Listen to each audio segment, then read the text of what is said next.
The Ministry of Industry and Trade reported that the volume of locally assembled cars in July was estimated at 23,200 units, up 31.4% compared with the same period last year.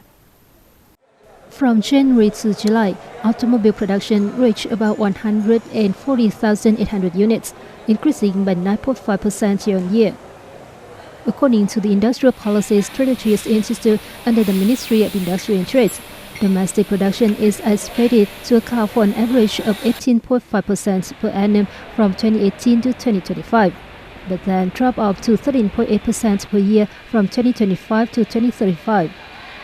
The Vietnam General Department of Customs said the country imported nearly 5,700 units in July, marking the highest volume in a month since early this year. Most cars were imported from Thailand, Indonesia, and the Republic of Korea. Vietnam also imported auto parts from Japan, the Republic of Korea, Thailand, Indonesia, and India.